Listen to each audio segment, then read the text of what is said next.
Au début régnaient les ténèbres. Et soudain, le Big Bang a donné naissance à des éléments dont l'expansion est infinie. Le temps, l'espace et la matière. Aujourd'hui, ils se sont développés plus que l'on ne peut l'imaginer, au-delà des limites de la planète où nous vivons, pour créer ce qu'on appelle l'univers. Que se passerait-il si soudain la Lune disparaissait? Des tsunamis déferleraient sur les côtes du monde entier, tandis que le niveau des océans monterait sous l'attraction gravitationnelle du Soleil. Les modifications des courants marins et les changements climatiques détruiraient les cultures. Finalement, l'axe de la Terre s'inclinerait fortement et transformerait les pôles en jungle tropicale et l'équateur en déserts glaciaux. De nouvelles espèces apparaîtraient, tandis que d'autres s'éteindraient. Notre planète deviendrait méconnaissable si un jour notre satellite disparaissait.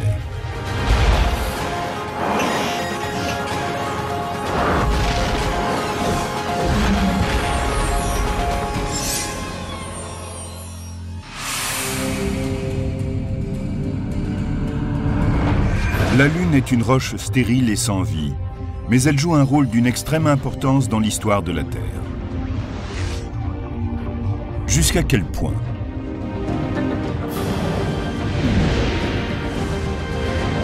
Enlevez-la du ciel et vous le découvrirez. D'étranges phénomènes se produiraient presque aussitôt, et les habitants des côtes seraient les premiers à subir les conséquences de ce changement. Il se produirait sans doute une sorte de tsunami, une immense vague dont le déferlement aurait des conséquences dramatiques.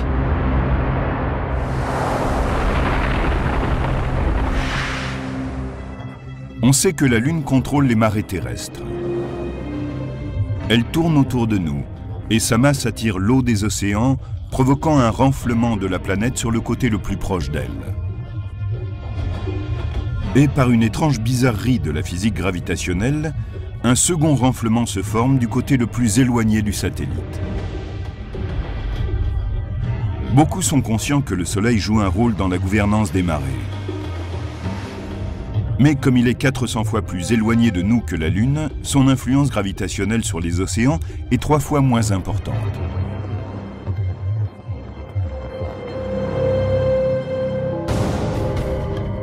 Et si la Lune n'est plus là, c'est le Soleil qui passe aux manettes. L'attraction gravitationnelle de la Lune au-dessus de nous forme comme un dôme d'eau. C'est une sorte d'énorme renflement.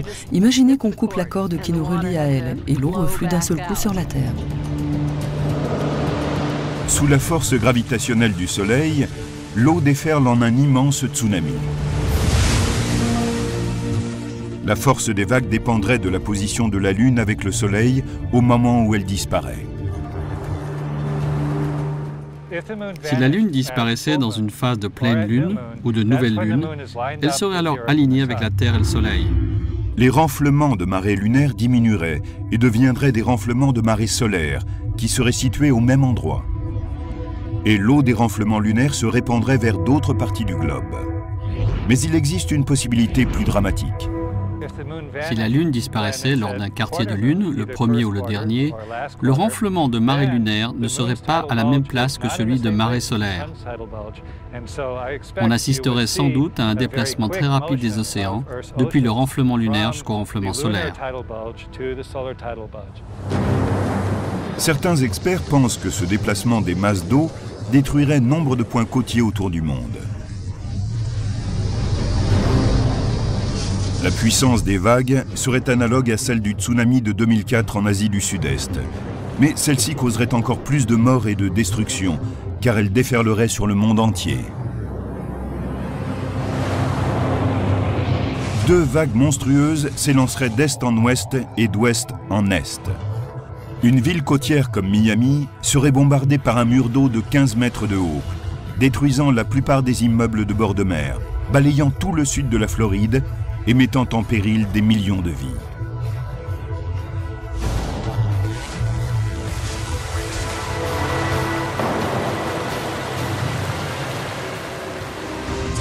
Mais ces déplacements d'eau gigantesques pourraient-ils avoir d'autres conséquences imprévisibles? On peut imaginer que le mouvement vers l'est, l'ouest, le nord ou le sud de cette masse d'eau pourrait perturber les courants. Le Gulf Stream apporte de l'eau chaude des Caraïbes jusqu'à la Grande-Bretagne.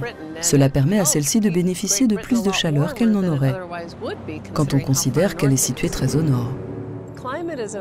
Le climat est un système très délicat. Lorsqu'on donne une impulsion d'un côté, c'est l'autre qui répond. On peut imaginer que la production alimentaire et le mode de vie global seraient terriblement altérés s'il faisait plus froid en Europe du Nord. Le désert du Sahara est un exemple de zone autrefois verte et fertile, qui s'est transformée en désert. Les changements climatiques peuvent avoir un impact important sur la vie humaine.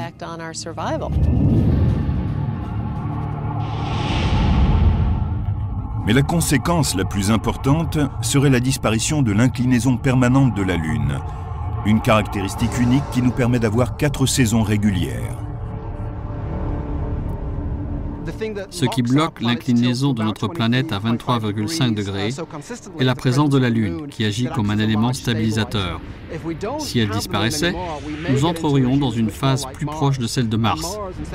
L'inclinaison de celle-ci, au lieu d'être stabilisée à 23,5 degrés, connaît des variations importantes, allant de 15 degrés jusqu'à quelque chose comme 75,8 degrés.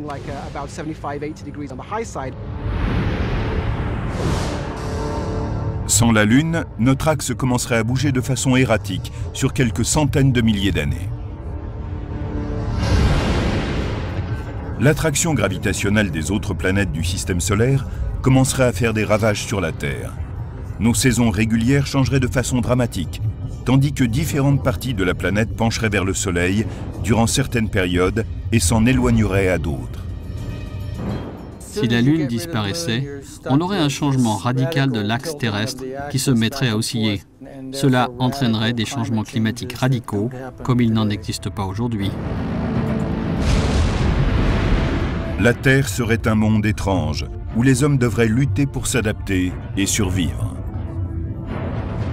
Si nous entrons dans une phase où l'obliquité terrestre devient instable, les petits changements que nous connaissons deviendront très importants. Nous pourrions voir les glaces envahir les tropiques, imaginer des jungles et des forêts vierges en Antarctique, des banquises et des glaciers en Afrique centrale. L'inclinaison varierait sur une échelle de temps de plusieurs centaines de milliers d'années. Cela correspond à l'installation d'une ère glaciaire sur Terre. Et nous savons combien l'humanité a eu du mal à s'adapter au changement de la dernière glaciation. Il est très difficile de prévoir exactement ce qui nous arriverait, car nous ignorons à quelle vitesse nous pourrions nous adapter à des changements d'environnement aussi radicaux. Et si notre Lune disparaissait définitivement, la vie en mer et sur les côtes s'en trouverait totalement bouleversée. Les requins perdraient leur talent de chasseurs, car ils ne pourraient plus traquer les bancs de poissons grouillant sous la lumière de la Lune. Les crabes, habitués à s'accoupler à marée basse, seraient désorientés par la disparition des phases lunaires. Les poissons qui pondent durant les phases de pleine lune seraient troublés dans leur reproduction. Même les plantes aquatiques primitives seraient affectées. Beaucoup d'espèces viennent en surface la nuit par interaction avec la lumière de la Lune. Lorsque celle-ci apparaît, les algues remontent et sont suivies par tous les organismes qui s'en nourrissent. On peut donc dire que l'écosystème marin est réglé sur la lumière. Tous ces organismes disparaîtraient. Ils ne pourraient plus fonctionner sans leur repère habituel.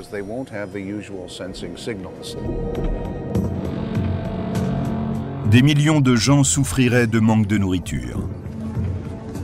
Et les économies côtières seraient dévastées par la destruction des espèces marines.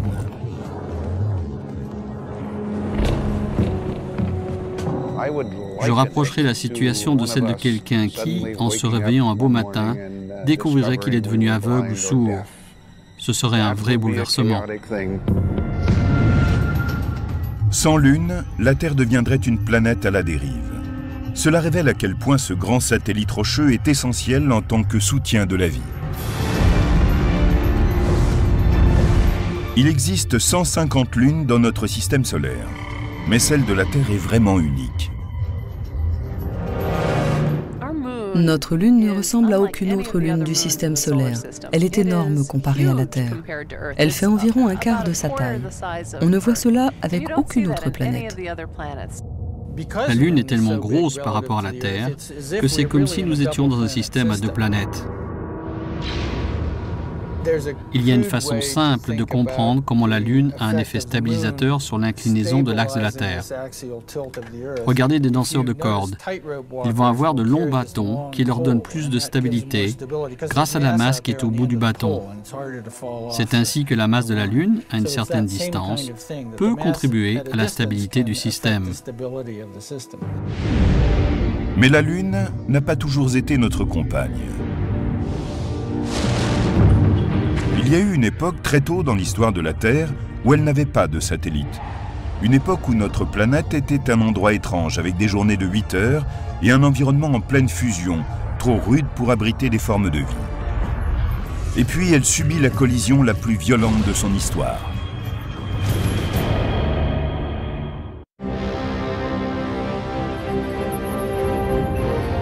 C'est difficile à imaginer, mais il fut une époque où notre Terre n'avait pas de Lune.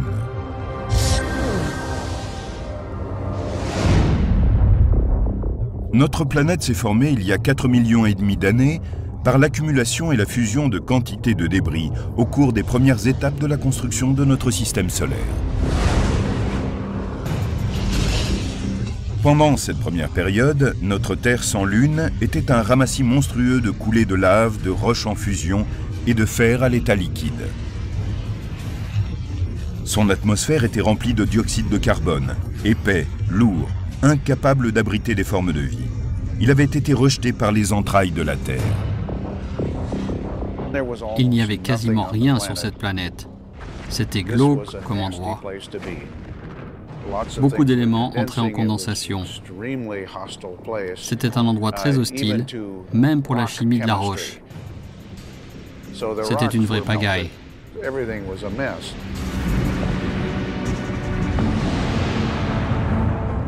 À l'origine, notre Terre sans Lune était un monde méconnaissable.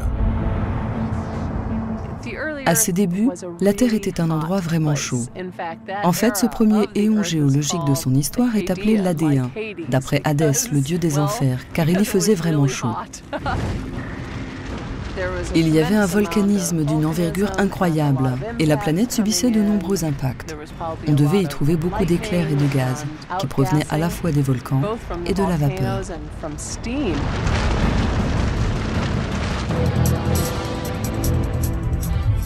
À ses débuts, le système solaire n'était guère plus stable. Il était né d'un énorme disque de gaz, de débris et de poussière qui tourbillonnait autour du Soleil qui venait de se former. Au début, notre système solaire ressemblait à une course de patins à roulettes dans laquelle tout le monde file dans la même direction, mais au sein d'un chaos général.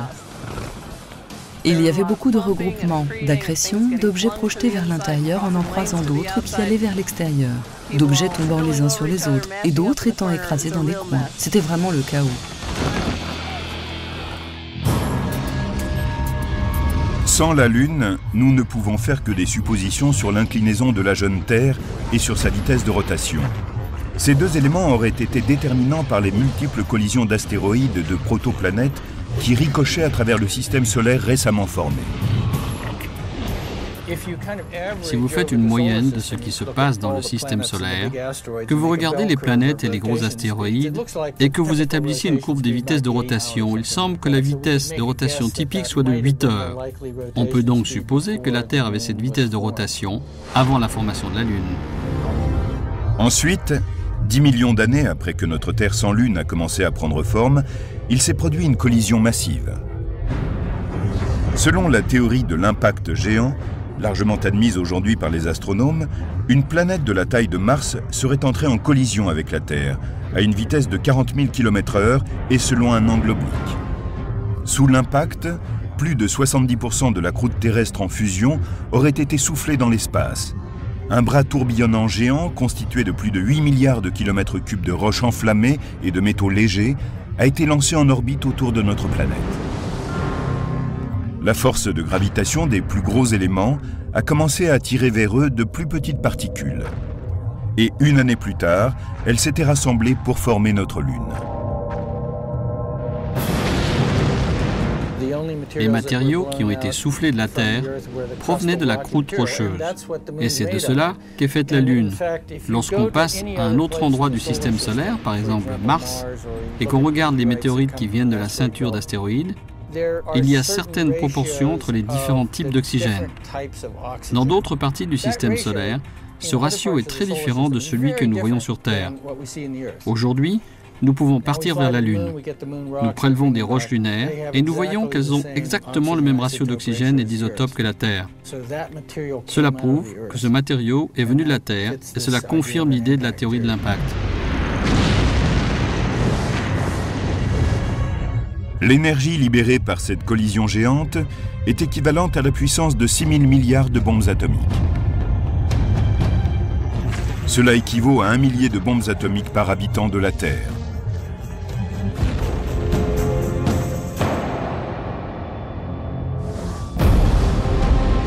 La planète à l'origine de l'impact est censée avoir été formée dans une zone de notre système solaire appelée les points de Lagrange. Ce sont des régions situées à 60 degrés devant ou derrière la Terre, mais à une distance similaire du Soleil. Les débris peuvent rester fixés dans les points de Lagrange pendant 10 millions d'années, bloqués entre l'influence gravitationnelle du Soleil et celle de la Terre. Mais Jupiter a frappé l'impacteur hors de son cours.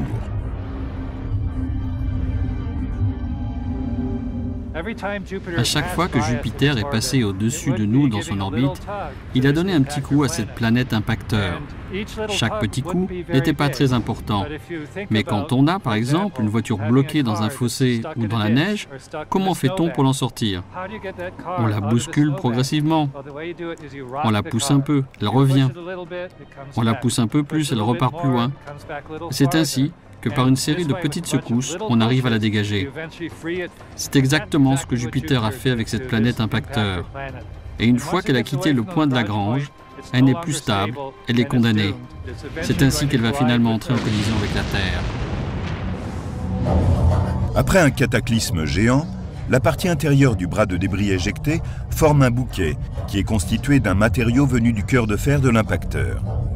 Ce bouquet plus lourd entre de nouveau en collision avec la Terre et est absorbé au centre de la planète.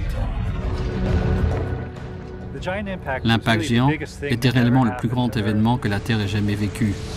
Maintenant que nous avons un noyau et demi, cela rend notre planète plus dense et notre force de gravitation plus puissante qu'elle ne le serait autrement.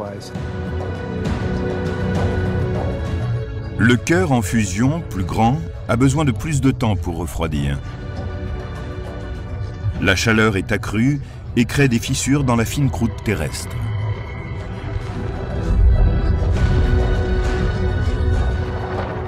Il est possible que ce cœur plus important ait permis la création du système de tectonique des plaques, à l'origine de nos continents, une caractéristique planétaire unique dans notre système solaire. Mars était beaucoup plus petite. Elle a donc refroidi plus vite et ne comprend pas de plaques rocheuses. Ce qui est plus grave, c'est que la collision, en frappant la Terre, lui a donné son inclinaison axiale de 23,5 degrés et a accéléré sa rotation, dont la durée est passée de 8 heures à seulement 5 heures. En une année, la Lune s'est formée à près de 23 000 km de la Terre, ce qui est bien moindre que la distance actuelle de 380 000 km.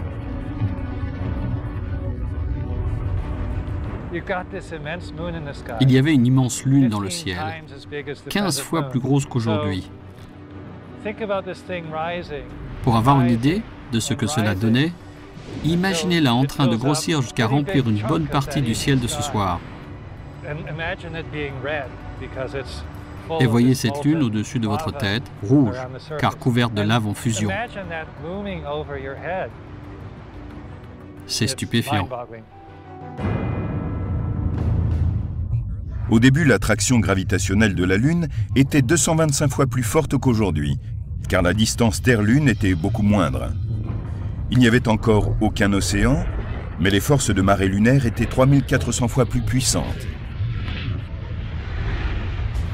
Elle soulevait jusqu'à plus de 800 mètres de hauteur de larges croûtes de roches en fusion qu'elle laissait ensuite retomber, et ce, 2 fois par jour.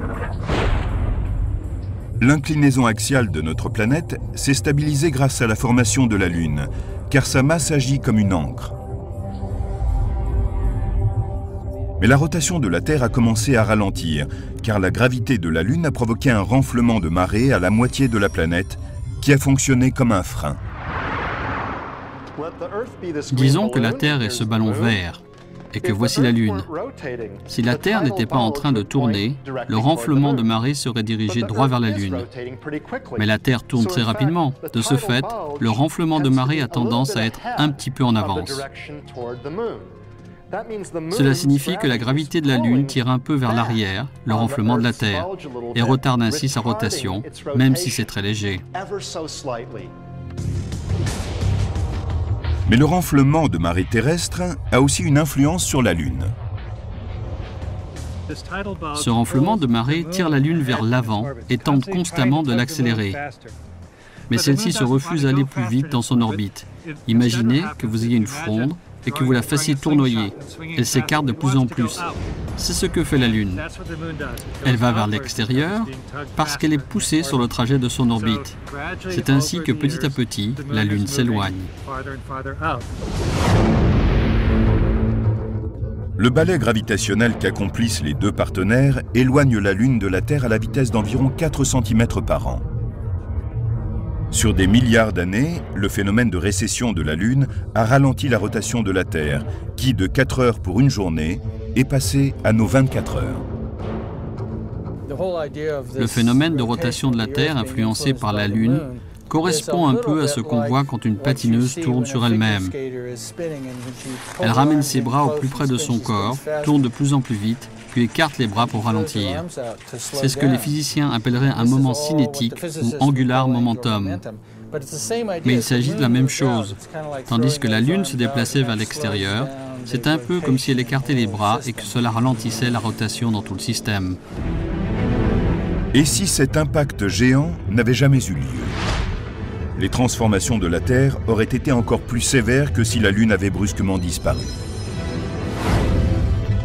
Reconnaîtrions-nous aujourd'hui la Terre si elle n'avait jamais eu de Lune? Et existerions-nous?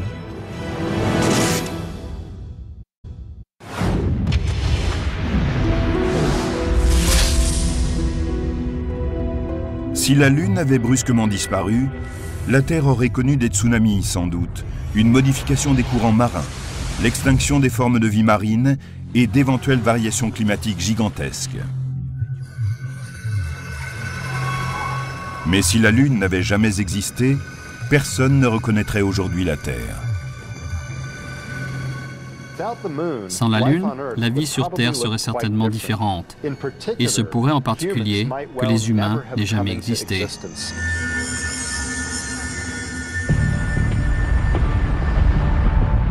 Environ 150 millions d'années après sa formation, et avant que la Lune n'apparaisse, il y a donc 4 milliards et demi d'années, la Terre sort de sa phase de fusion et commence à refroidir. La journée ne dure alors que 8 heures. On peut imaginer que tout était accéléré au cours de cette journée de 4 heures et de cette nuit de 4 heures. Les nuits devaient être totalement noires sans la Lune. Une fois refroidie, notre planète devient assez tempérée pour retenir l'eau. La chaleur qui s'échappe du cœur de la planète amène la vapeur et le dioxyde de carbone au-delà de la surface, ce qui crée la couche atmosphérique. L'atmosphère se serait retirée et, avec le refroidissement, des tempêtes de pluie torrentielles auraient permis la formation des océans. Des astéroïdes glacés frappent continuellement la planète, lui apportant une source d'eau importante. Avec un noyau en fusion plus petit et plus froid, il n'y a pas de tectonique des plaques, et donc pas de hautes montagnes ni de vastes océans. L'eau couvre bientôt presque toute la croûte uniforme de la planète. Nous aurions certainement un niveau de la mer plus élevé et moins de continents. Ce serait un monde différent. Notre planète bleue serait encore plus bleue. Étrangement, malgré toute cette eau, cette jeune Terre sans Lune devait connaître de plus faibles marées. Dirigée seulement par la force gravitationnelle du Soleil, leur amplitude correspondait à 1/3 de celle que nous connaissons aujourd'hui. L'écart entre la marée haute et la marée basse était constant au cours de l'année, et celle-ci revenait chaque jour exactement au même moment.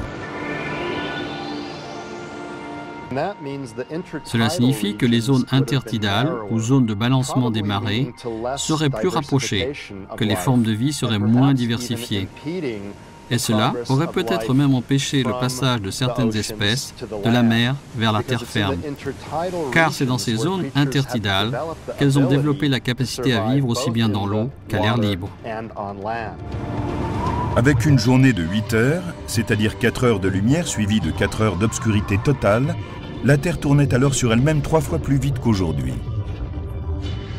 Et les vents hurlaient en raison de cette vitesse de rotation accélérée.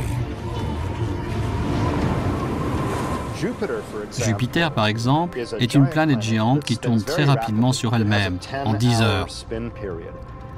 Ce mouvement est à l'origine des vents dans l'atmosphère supérieure qui filent à des vitesses terribles de plusieurs centaines de kilomètres/heure. Il provoque aussi des tempêtes stupéfiantes comme les vortex de la Grande Tache Rouge. La Terre, quant à elle, tournait sans doute plus vite qu'aujourd'hui et cela devait générer des vents plus violents, des ouragans ou des tempêtes. Le tournoiement rapide de la Terre à ses débuts a pour résultat un autre effet secondaire d'importance. On pense que c'est la rotation du noyau de la planète, en particulier sa partie en fusion, qui génère notre champ magnétique. Et donc, si la Terre tourne 3 fois plus vite, le champ magnétique est 3 fois plus puissant. Le champ magnétique qui s'étend autour d'une Terre sans lune détourne en effet les particules solaires de haute énergie, ce qui donne naissance à des aurores encore plus impressionnantes. Mais comme les radiations solaires sont bloquées, il n'en reste plus autant pour déplacer la vie dans la haute atmosphère, ce qui réduit les mutations conduisant à l'évolution. Ce champ magnétique plus fort pourrait avoir ralenti l'évolution de la vie sur Terre. Sans la Lune, la Terre en plein développement souffre de la grande versatilité de son climat. Sur plusieurs périodes de millions d'années, l'axe de la Terre a été tiré et poussé par le Soleil et d'autres planètes. Sans l'effet stabilisateur de la Lune, les conditions devaient être analogues à celles qui régnaient sur Mars.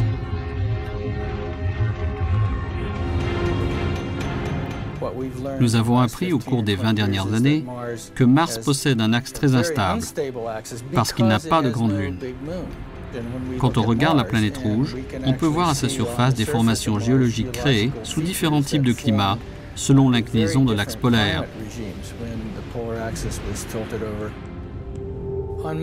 Sur Mars, on voit des lits de fleuves asséchés, des dépôts glaciaires et d'autres formations comme de la glace près de l'équateur.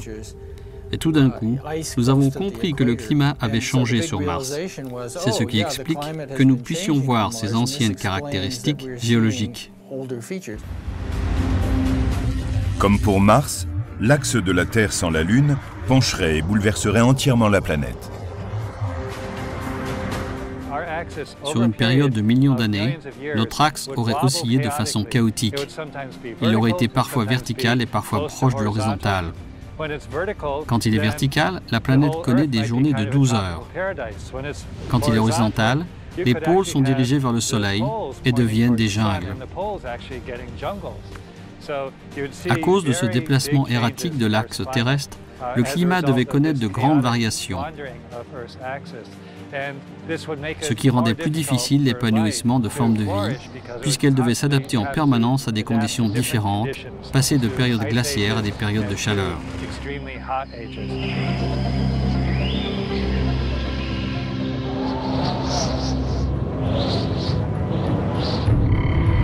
À quoi ressemblerait la vie sur Terre aujourd'hui si nous n'avions jamais eu de Lune? Des journées courtes, des vents forts et des conditions climatiques différentes auraient sans doute donné naissance à un monde étrange, peuplé de créatures tout droit sorties de l'univers de la science-fiction.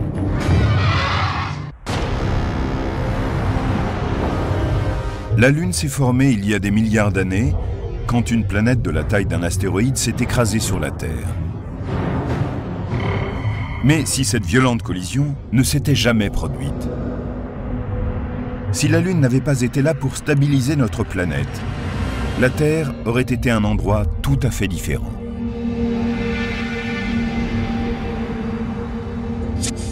À ses débuts, la Terre tournait très vite. Chaque journée comprenait 4 heures de lumière, suivie par 4 heures d'obscurité. Au long de milliards d'années, la force de gravitation du Soleil et la friction des marées auraient allongé ces journées de 8 heures à 12 heures. Mais c'est encore 2 fois plus rapide qu'à l'heure actuelle, ce qui produirait des climats extrêmes, des tempêtes dévastatrices et des vents très puissants.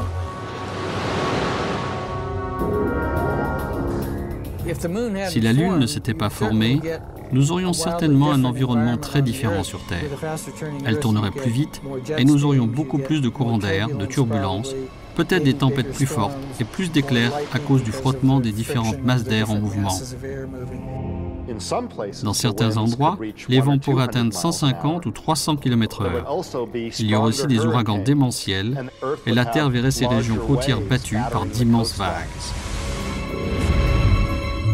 Et sans l'effet stabilisateur de la Lune, la Terre tournerait plus rapidement et balancerait en avant et en arrière.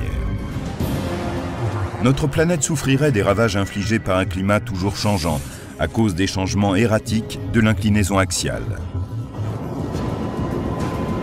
Ces différentes régions seraient soufflées par la chaleur, puis couvertes de glace de façon répétitive. Sans la Lune, le niveau d'instabilité axiale est amplifié.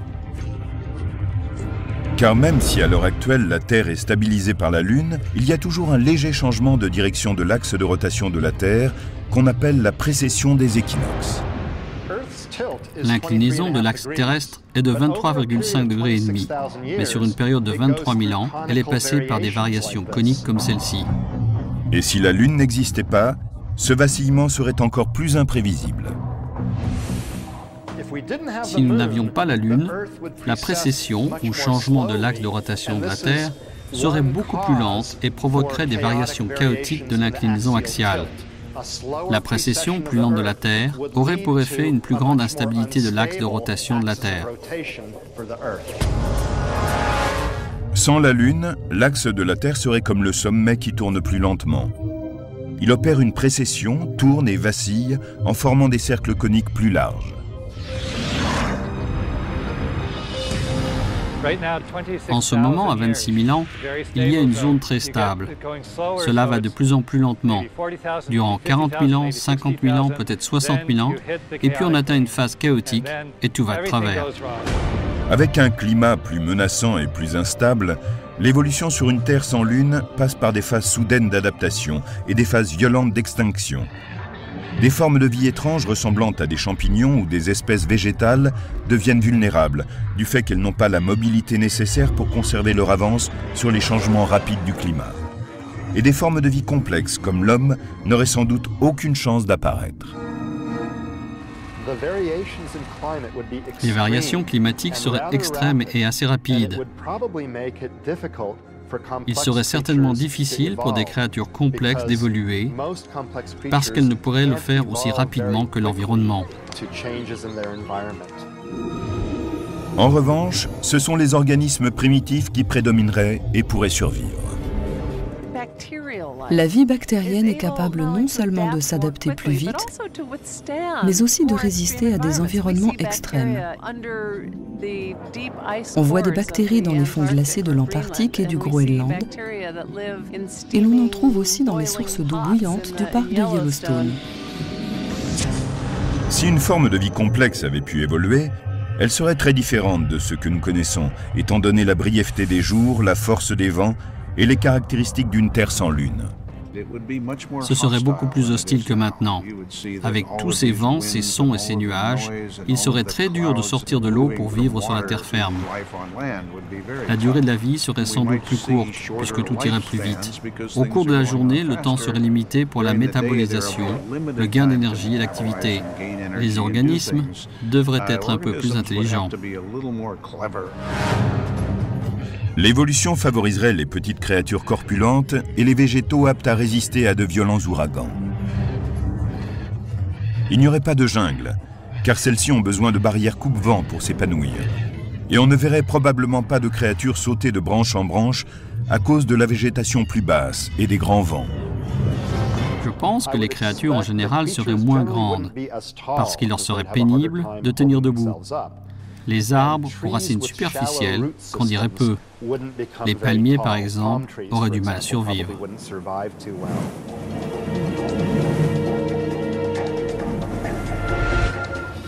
Les bourrasques perpétuelles favoriseraient d'autres types d'adaptations.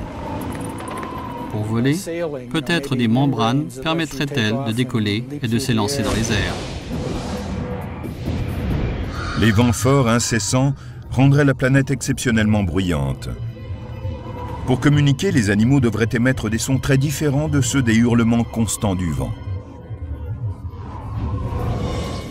Il faudrait utiliser des sons et des longueurs d'onde différents du bruit d'arrière-plan. Si on possède un récepteur qui réduit ce bruit à zéro, on peut parler ainsi et être parfaitement entendu. Nous serions alors tous des sopranos et notre système auditif serait accordé différemment. Des signaux visuels pourraient être développés pour éviter une surcharge auditive. Certaines créatures développeraient des appendices pour se protéger du vent et aussi communiquer, comme les marins se servent de sémaphores.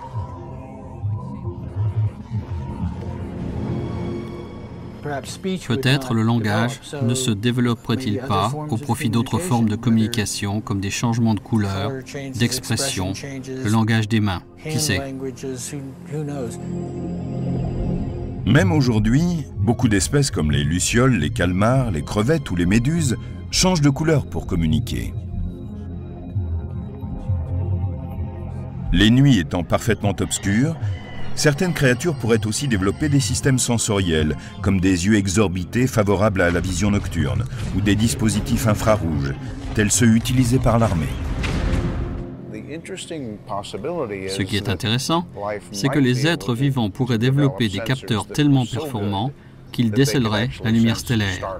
Ce serait extraordinaire.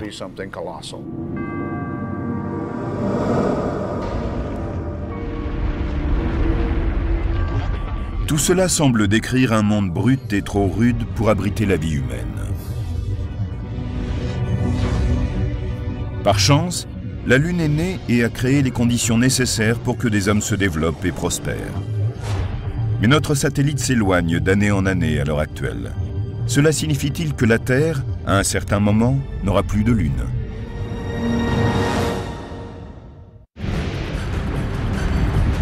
À ses débuts, il y a 4,5 milliards d'années, la Terre était un enfer, un endroit en fusion où ne pouvait survivre aucune forme de vie. Comment une violente collision avec un objet de la taille de Mars, survenue peu après la formation de la Terre, a-t-elle créé les conditions favorables au développement des formes de vie complexes dont nous faisons partie? L'objet a frappé la Terre selon un angle d'impact rasant. Et c'est à ce moment que s'est formée la Lune. La masse de la Lune a empêché les autres planètes de frapper la Terre et de provoquer trop de changements sur son inclinaison. Elle a donc eu un véritable effet de stabilisation sur notre climat. La collision a aussi provoqué une réaction en chaîne de certaines forces qui ont posé les premières bases de la vie. En fusionnant les noyaux de fer des deux planètes, ont permis à cette nouvelle Terre d'avoir un noyau plus important. Dans la collision, une bonne partie de la croûte terrestre a également été brisée. Au cours de cette fusion, des quantités importantes de chaleur ont poussé vers l'extérieur à partir du noyau géant et ont traversé la croûte. Ainsi ont été créées les conditions pour que naisse la tectonique des plaques. Ce mouvement a formé des chaînes de montagnes et les profondeurs des océans. Et l'activité volcanique a provoqué le rejet de gaz qui ont créé notre atmosphère. L'eau s'est installée dans les bassins, formant les océans et laissant les continents au-dessus de son niveau. Mais la vie avait encore du mal à démarrer sur Terre à ce stade. Au cours de leurs 500 000 premières années, la Terre et la Lune ont été bombardées par des débris qui achevaient la formation du système solaire. Même si les formes de vie primitives, comme les micro-organismes et les bactéries, étaient nées dans les premières centaines de millions d'années, elles auraient pu être facilement anéanties par ces objets géants qui s'abattaient sur la Terre. Mais nous avons une preuve de vie qui date de 3,8 milliards d'années. C'est peu de temps après la fin de l'ère du grand bombardement.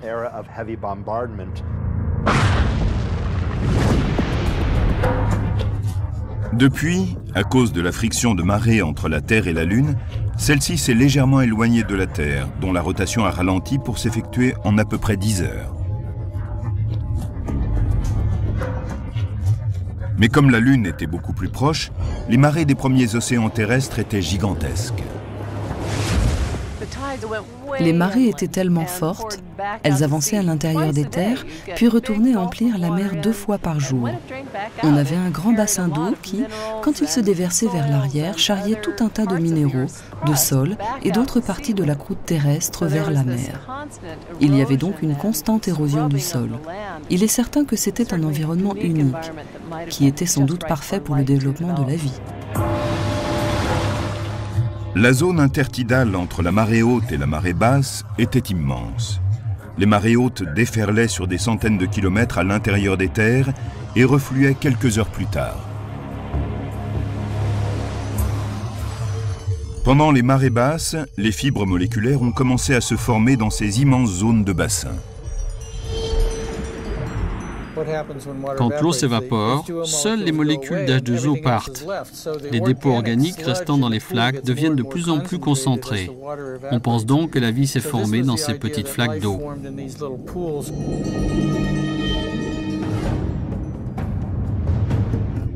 Il y a environ 570 millions d'années, presque 3,9 milliards d'années après l'impact géant, les formes de vie venues de l'océan commencent à se déplacer vers la terre ferme et donnent naissance à des espèces complexes. Plus les régions intertidales sont étendues, plus on a des formes de vie diverses. En effet, les espèces qui vivent dans ces environnements peuvent parfois être exposées au soleil et parfois vivre sous l'eau.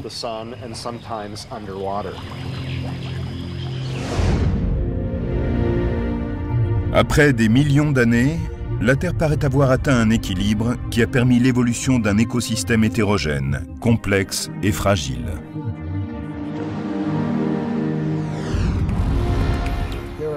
Il existe des climats trop uniformes, sans changement de saison, et qui ne permettent pas la création de formes de vie faute de stress environnemental. D'un autre côté, sous des climats trop variables, où les saisons changent tout le temps et où un astéroïde frappe tous les millions d'années, des planètes comme celle-ci tenteraient de faire naître des formes de vie. Mais elles ne pourraient y arriver car les choses changeraient trop vite. Peut-être y a-t-il des situations médianes, et peut-être le système Lune-Terre fait-il partie de cette catégorie, puisqu'il a favorisé non seulement la formation d'une vie primitive, mais une évolution qui aboutit à l'existence de gens comme nous. En même temps que la Lune agit en stabilisateur, elle continue à s'éloigner de nous de 4 cm par an, ce qui ralentit notre rotation. Les spécialistes estiment que notre jour augmente de 2 secondes tous les 100 000 ans. Il y a 1 milliard d'années, nos journées duraient sans doute 26 heures et non 24, ce qui est beaucoup quand on est un paresseux comme moi. On a plus de temps. Comment va évoluer ce partenariat unique Lune-Terre qui a permis à la vie de se développer sur Terre? La Lune va-t-elle simplement continuer à dériver et à fuir l'attraction gravitationnelle de la Terre? Cela se produit à une vitesse tellement lente que l'effet sera assez faible. De longues périodes de temps s'écouleront sans grand changement, aussi longtemps que le Soleil n'aura pas épuisé son carburant et ne sera pas devenu une géante rouge. C'est à ce moment-là que la Terre sera sans doute engloutie, ainsi que la Lune. Et nous rôtirons tous ensemble. Peut-être est-il réconfortant de savoir que dans 5 milliards d'années, le jour où la Terre se rapproche de sa fin, nous ne serons pas seuls. Le satellite qui nous ancre dans le ciel sera là. Cette sphère brillante qui a permis que la vie naisse et s'épanouisse sur la Terre.